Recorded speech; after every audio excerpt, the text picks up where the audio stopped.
What's going on, guys? Couldn't really sleep too much, just got done work a little bit, but wanted to talk to you guys a little bit, just get some thoughts off my head related to the Jets. Um, I guess for starters, I want to start the video off with my condolences to the Knapp family. That was some pretty rough news for yesterday.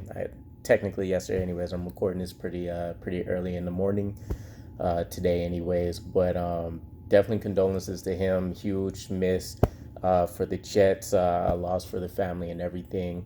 Not the best news to start, things going into a brand new month for us, but hopefully, the family can transition and ease their way into, some normalcy of life without that man. From what I hear, he's great in all aspects of life. So definitely looking forward to seeing if there's any additional things the New York Jets do for him, among whatever else the community may offer.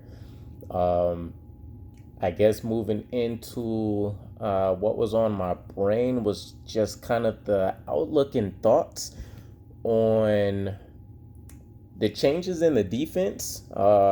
Is pretty significant. I mean, going from a 3-4 to a 4-3 isn't as drastic as, somebody just saying it's a hybrid defense or saying that we're going to move to like a Tampa 2, for example.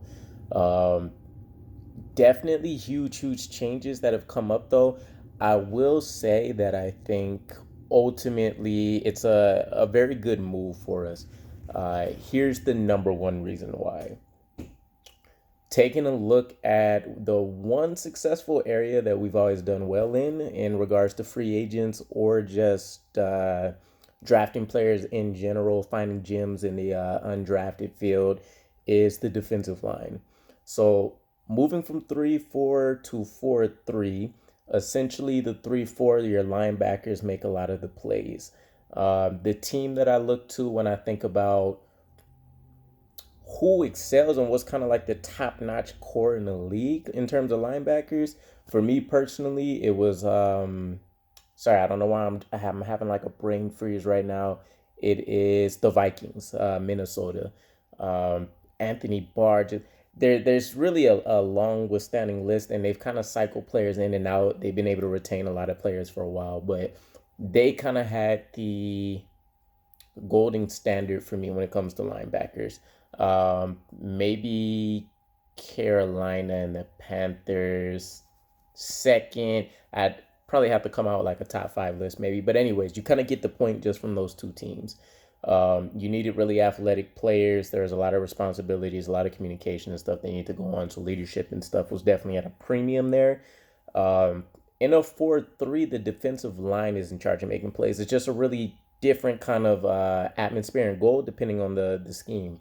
3-4, as I mentioned, linebackers are going to make the plays. They're going to be responsible for, trying to cover sacks. The defensive line is going to be responsible for trying to handle run stopping capabilities. So, personally, Muhammad Wilkerson was one of my favorites for pretty much his entire duration of his career. He had that crazy season, 11 and a half sacks, I think it was. Uh, Really kind of, it was at a time where that wasn't really common at all for 3-4 defenses. JJ Watt really being the only person that's hitting double digits, and he's touching 18 to 20 a season.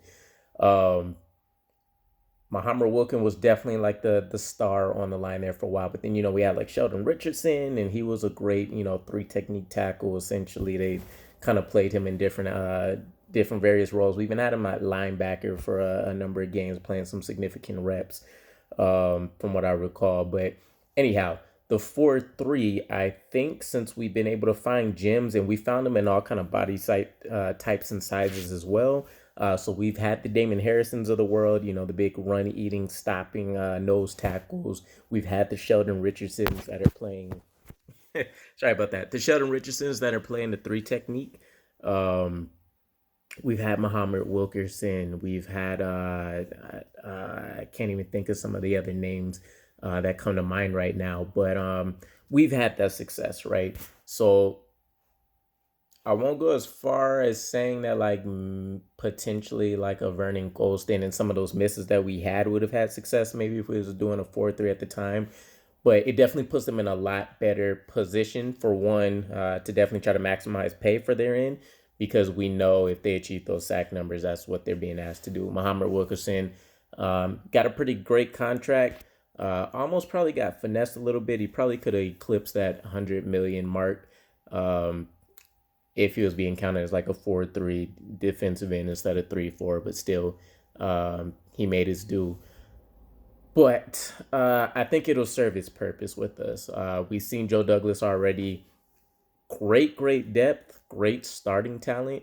I think the defensive line can somewhat be considered similar in terms of the talent that's on the wide receiver core. We know that we do have potential upper echelon players. If you think wide receiver position, that's our Corey Davis, potentially our Elijah Moore, the rookie. The defensive line, that Corey Davis would be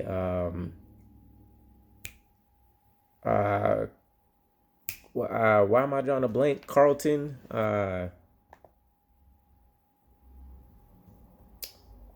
Hold on. Let me find the name again, or this is gonna kill me.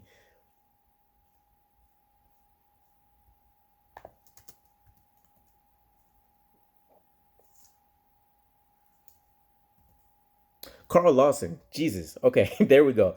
Corey Davis. The equivalent on the defensive line will be our Carl Davis. Elijah Moore. I don't know. I guess technically we don't have an Elijah Moore necessarily on the line, unless you want to consider Quentin Williams that. But Quentin Williams would be more along the Corey Davis line. Carl Dayson will kind of be Elijah Moore. He's not a rookie, but still we have that excitement and those expectations for him right out the gate. Um, Other than that, though, I mean, Vinny Curry. We still have like Jabari Zuniga, who we never really got a chance to see, and just a few others that might be interesting. I'm a personal JFM fan, John Franklin Myers, so I think he might be able to do a lot of damage if the rotation is as heavy as what we're expecting, based on how the defense in San Fran played out with the one and only Robert Saleh coordinating there. So I think long term wise, it behooved us to probably switch to 4-3. I'm personally a 3-4 fan, but I think with the amount of talent that we were seeing, there's only so much you can do rotation wise with a 3-4.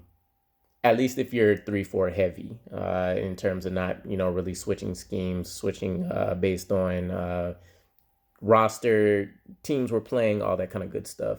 So I think it works in our favor. We tend to have drafted a lot of defensive linemen in the past. That hasn't necessarily been a trend with Douglas, as he's trying to perfect balance and definitely make sure we get the offense everything it needs, especially with the Zach Wilson era, in order to get things going. So those were just kind of my thoughts here and there, especially for the people that fans from afar, maybe not too in depth with the understanding of just kind of some of the main principles there. With that said, I guess parting thoughts. Want to do another video for the defensive backs, especially. I've kind of heard them talked about ad nauseum, though, so I'm not fully sure. But I personally will say I'm definitely looking forward to seeing what Bryce Hall does. I think he definitely showed a lot of capability during his rookie season. He didn't have a full offseason trying to recover. We threw him into the fire, and he didn't look out of place. He's having a full offseason now. We have those teachers in place. I think it does well. Isaiah Dunn, I'm excited about. But then again, undrafted rookie, I know we find gems all the time, or at least in NFL as a general. We find gems all the time. I'm not necessarily bullish on him. I'm going to pump the brakes a little bit. Let's see what happens during training camp with the pads on. We'll see if he's still making plays and things. But I am particularly interested as well as in the rookie Eccles. I've seen a number of call outs, just kind of running through Bleacher Report, checking Twitter once in a blue moon. And I heard the plays that he was making. So I think that'll be a good outlook for us if we get any kind of contributions from them, because they are late round rookies. But we'll see what happens. I like the approach that we're taking and not bringing in veterans just to say that we need to, secure and lock down a position. If we're willing to take a hit, if that even happens in the beginning, get them developed, get them acclimated quickly, and try to, jumpstart their career, I think we see that payoff in spades for us. So anyhow, I'm curious your guys' thoughts on the 3-4 to 4-3 switch. If you feel like it was better to potentially keep a 3-4, we know the 4-3, at least how Saleh's ran it, has had that success.